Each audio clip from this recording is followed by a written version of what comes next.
Widing Semeng, kini saatnya saya Dana Paramita mengantarkan sejumlah berita dari Bali. Berikut 3 berita di antaranya.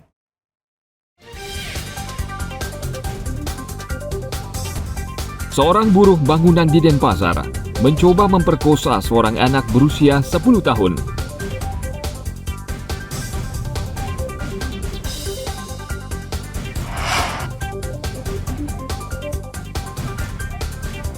...61.000 ekor sapi menjadi sasaran vaksinasi penyakit mulut dan kuku di Karangasem.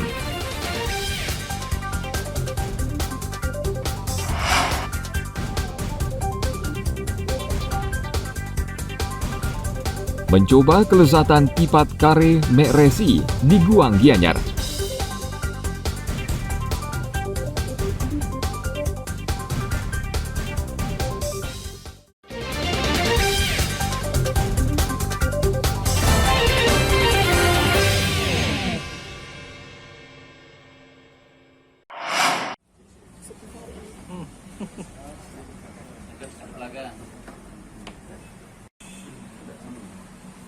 MRF ditangkap unit Reskrim Polsek Denpasar Utara dan Satreskrim Polresta Denpasar di sebuah rumah bedeng di Jalan Kertanegara Ubung, Denpasar. Pria berusia 20 tahun ini yang sehari-hari bekerja sebagai buruh bangunan mencoba merudah paksa seorang anak berusia 10 tahun yang masih duduk di bangku sekolah dasar. Pelaku sudah lama mengincar korban.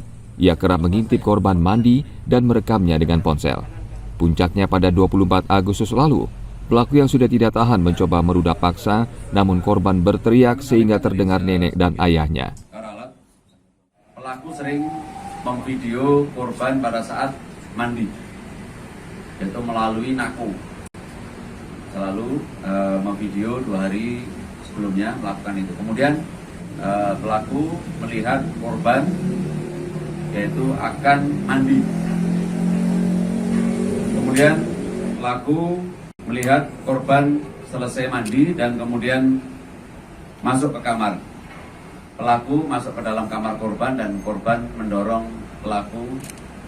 Kemudian setelah korban berteriak, pelaku mengancam jangan bilang siapa-siapa sambil mencekek leher korban.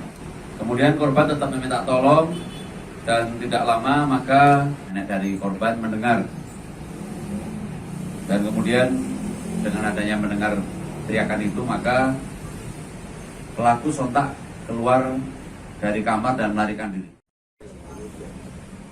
Pelaku saat ini masih menjalani pemeriksaan dan ia dijerat tindak pidana percobaan rudah paksa dan atau pencabulan anak dengan ancaman hukuman hingga 15 tahun penjara. Tim Liputan melaporkan dari Kota Denpasar.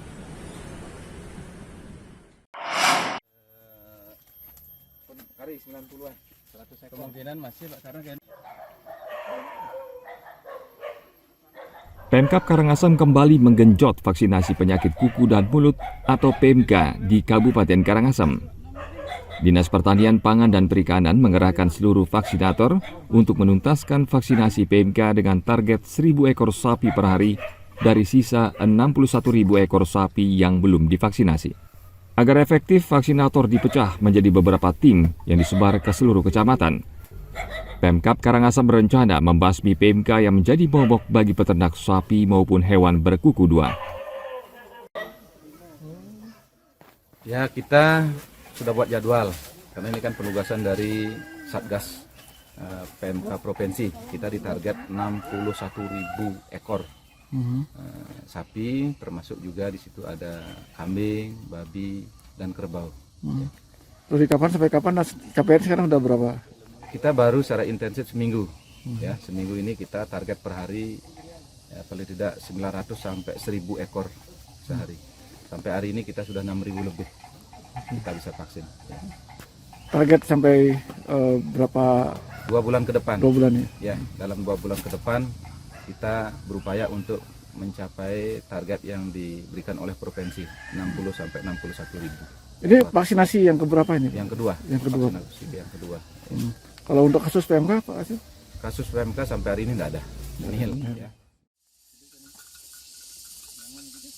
Sebelumnya wabah PMK menyebar dengan cepat di Kabupaten Karangasem. Vaksinasi pun gencar dilakukan karena PMK mengancam 134.000 ekor sapi di Kabupaten Karangasem dan jika terlambat dilakukan, maka akan memukul industri peternakan. Populasi sapi terbesar yakni di Kecamatan Rendang, Kubu, dan Karangasem. Namun untuk sementara ini, wabah PMK sudah reda dan tidak lagi ditemukan kasus di Kabupaten Karangasem. Tim Liputan melaporkan dari Kabupaten Karangasem.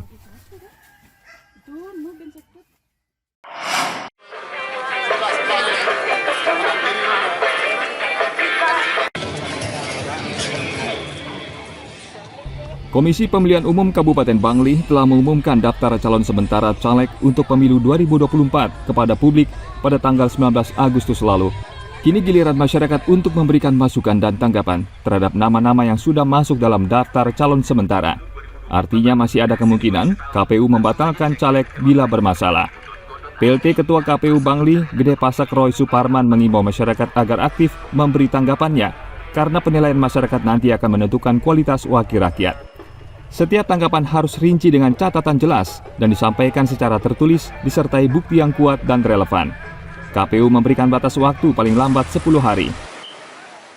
Kami pun mengimbau masyarakat ketika ada bakal calon yang sudah diumumkan dalam daftar calon sementara, baik di media cetak maupun media elektronik tersebut, masyarakat bisa memberikan masukan dan saran, masukan saran dengan bukti yang relevan. Kemudian identitas yang jelas, langsung datang ke KPU, kemudian lewat email KPU di KPU Bangli @kpu.go.id. Kemudian bisa lewat juga portalnya KPU RI di infopemilu.kpu.go.id. Untuk Kabupaten Bangli, KPU sudah menetapkan 153 orang dalam daftar calon sementara. Bila tidak ada tanggapan dan penilaian dari masyarakat, maka KPU menyatakan caleg tidak bermasalah dan selanjutnya KPU akan menetapkan daftar calon tetap anggota DPRD Bangli yang akan bertarung pada pemilu 2024. Tim Liputan melaporkan dari Kabupaten Bangli.